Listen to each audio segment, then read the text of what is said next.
تو یہ تو فرامین خدا ہیں. تو یہ مفتی صاحب کہتے ہیں یہ تو ہمارے الفاظ ہیں ہمارے. جب آپ کسی بھی صحابی کا نام لیتے ہوئے جب یہ کہتے ہیں کہ رضی اللہ عنہ، کہنا ہی سب سے ٹھنڈک دلیل یہ ہے کہ سارے صحابہ کرام جنتی ہیں. کہ اگر سارے جنتی نہیں تو پھر آپ رضی اللہ عنہ کیوں کہتے ہیں؟ یہ تو قرآن نے ہمیں بتایا ہے، تو اس کا کوئی انکار کر نہیں سکتا. درسگامی پڑا ہوا بندہ اور جو مفتی ہو اس کو پتہ ہوتا ہے کہ دلیل قطعی کہاں سے ثابت ہوتی ہے اور دلیل ظنی کہاں سے ثابت ہوتی ہے. لیکن مفتی صاحب نے کیا کر دیا؟ دلیل ظنی کو دلیل قطعی بنا دیا اور دلیل قطعی کو دلیل ظنی بنا دیا. اخبار احاد سے دلیل قطعی ثابت ہوتی ہے یا دلیل ظنی ثابت ہوتی ہے؟ ہم صدیق اکبر سے لے کر آخری صحابی تک سارے قطعی طور پر اور بالیقین جنتی ہیں. تو یہ تو صحابہ کرام کی شان ہے. اللہ تبارک و تعالیٰ تو عام مومنین کو جنت کا سرٹیفکیٹ دیا ہوا ہے اور قطعی طور پر آیات نازل صراحتاً آیات اس کے اوپر اشارہ کرتی ہیں. دو سوال یہاں پر جنم لیتے ہیں.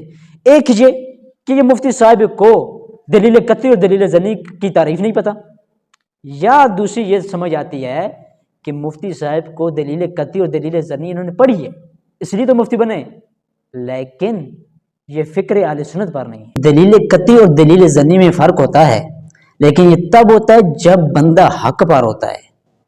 لیکن اس کے برعکس جب اپنا بندہ غلط دعویٰ ثابت کر رہا ہو تو پھر تو اس طرح بھی ہو جاتا ہے بسا اوقات، جیسے کہ سوشل میڈیا کے مشہور کوئی مفتی صاحب ہیں، انہوں نے دلیل قطعی کو دلیل ظنی بنا دیا اور دلیل ظنی کو دلیل قطعی بنا دیا. اسلام نے جن جن کے نام لے کر بتا دیا یہ جن کو حضور نے اپنے دور میں جنازے پڑھ دیے، جن کو رسول اللہ صلی اللہ علیہ وسلم نے خود اپنی حیات میں جن کے حوالے سے بتا دیا، جس طرح حضرت عبداللہ بن رواحہ ہیں، زید بن حارثہ ہیں، اس طرح کے لوگ یہ جنت میں دیکھ رہا ہوں، میرا جعفر جنت کے اندر، یہ تو کنفرم ہو گیا. اب جو بعد والے ہیں ان بعد والوں میں وہ لوگ کہ جن کے حضور نے نام لے لیے، الحسن والحسین و سیدہ شباب الجنہ، 10 وہ آ گئے. جس طرح میسا بنت ملان والا معاملہ آ گیا. پھر حضرت عمار بن یاسر کا فرمایا 4 صحابی جن کی جنت کی مشتاق ہے. اب یہ جن کے حضور نے نام، یہ تو کنفرم ہو گیا نا جی کہ یہ تو پکے جنتی ہیں. اب رہ گیا باقی معاملہ، جو باقی سارے 1.25 لاکھ لوگ ہیں جن کو ہم نے رضی اللہ عنہ لکھا ہوا ہے. اب وہ کیا وہ رضی اللہ عنہ ہو قیامت کو بھی ہوں گے یا نہیں ہوں گے، یہ اللہ اور اس کا معاملہ، یہ قیامت کو پتہ چلے گا. لیکن اب ہمارے پاس کوئی ایسی دلیل نہیں ہے کہ ساری امت ان کو رضی اللہ عنہ کہہ رہی ہے، ان کو صحابہ میں داخل کر رہی ہے، تو ہم اس داخلے کی وجہ سے یہ کہتے ہیں جی صحابی جنتی ہے. اب جن کا نام لے کے حضور نے نہیں فرمایا نا کہ یہ جنتی ہے، اب اس کو نام لے کر کے یہ جنتی ہے ہم قطعی طور پر نہیں کہہ سکتے ہیں. البتہ ہم ظن غالب رکھتے ہوئے کہ یار یہ اتنے ہزاروں لوگوں نے کہا ہے کہ یہ صحابی ہیں، کتابوں میں لکھا یہ صحابی ہیں، تو صحابی رسول ہیں، لہٰذا یہ جنتی ہیں. اس طرح سے ہم کہہ سکتے ہیں قطعی جنتی صحابی ہوئی ہیں جن کے بارے سے رسول اللہ نے نام لے کر کہہ دیا. یا مفتی صاحب قرآن پاک نے تو عام مومنین کے بارے میں فرمایا کہ یہ تو قطعی طور پر جنتی ہیں، کہ ان المتقین فی جنات و عیون. کہ یہاں پر دیکھیں عام مومنین کے بارے میں اللہ تبارک و تعالی قطعی طور پر جنت ثابت فرما رہا ہے، اور آپ یہ کہتے ہیں کہ قطعی طور پر تو صحابہ کرام جنتی ہیں ہی نہیں ہیں، ان کے بارے میں سارے صحابہ کرام کے بارے میں ہم نہیں کہہ سکتے. پھر یہ بھی کہتے ہیں کہ ہم نے جن کو بنایا ہوا رضی اللہ عنہ، اور بھائی ہم نے کب بنایا ہے رضی اللہ تعالیٰ عنہ؟ یہ تو اللہ تبارک و تعالیٰ نے فرمایا کہ رضی اللہ عنہم ورضوا عنہ، کہ اللہ ان سے راضی ہوا، یہ اللہ سے راضی ہوئے. تو یہ تو فرامین خدا ہیں. تو یہ مفتی صاحب کہتے ہیں یہ تو ہمارے الفاظ ہیں، ہمارے بنائے ہوئے ہیں. مفتی صاحب یہ ہمارے بنائے ہوئے الفاظ نہیں ہیں، بلکہ یہ قرآن کی آیات ہیں.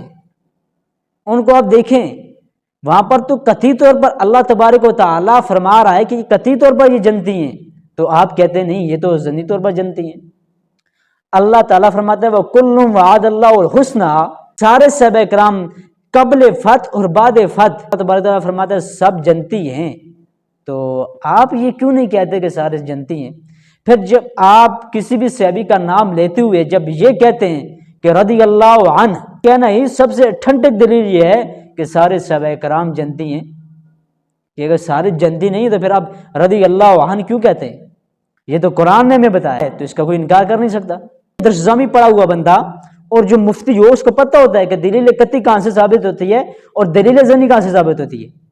تو صحابہ کرام کے بارے میں یہ کہا جا رہا ہے کہ وہ ظنی طور پر جنتی ہیں، جبکہ قرآن ان کو قطعی طور پر جنتی کہتا ہے. مفتی صاحب کو یہ بھی پتہ ہوگا کہ دلیل ظنی دلیل قطعی میں کیا فرق ہے، تو لیکن مفتی صاحب نے کیا کر دیا؟ دلیل ظنی کو دلیل قطعی بنا دیا اور دلیل قطعی کو دلیل ظنی بنا دیا. کہ مفتی صاحب یہ جو آپ کہتے ہیں کہ یہ قطعی طور پر جنتی ہیں، جو اب آپ دلیل دے رہے ہیں، تو مفتی صاحب یہ تو اخبار احاد ہے.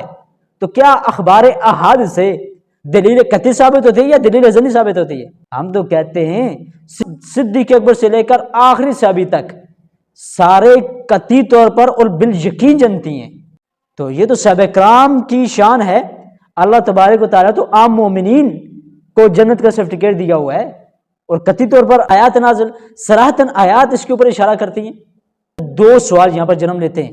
ایک یہ کہ یہ مفتی صاحب کو دلیل قطعی اور دلیل ظنی کی تعریف نہیں پتہ، یا دوسری یہ سمجھ آتی ہے کہ مفتی صاحب کو دلیل قطعی اور دلیل ظنی انہوں نے پڑھی ہے اس لیے تو مفتی بنے، لیکن یہ فکر اہل سنت پر نہیں ہے. اہل سنت کی فکر تو قرآن اور سنت سے ملتی جلتی ہے. تو قرآن کی تو فکر یہ ہے کہ سارے صحابہ جنتی ہیں، کل وعد اللہ الحسنہ، تو حسنہ سے مراد یہاں پر جنت ہے. اہل سنت کا یہ نظریہ اور فکر ہے کہ تمام صحابہ کرام بالیقین جنتی اور قطعی طور پر جنتی ہیں. تو اس لیے اس نعرے کے اندر ہر صحابی یا نبی جنتی جنتی میں کسی بھی قسم کا کوئی سکم نہیں ہے، بلکہ یہ نعرہ قرآن کی فکر کا ترجمان ہے.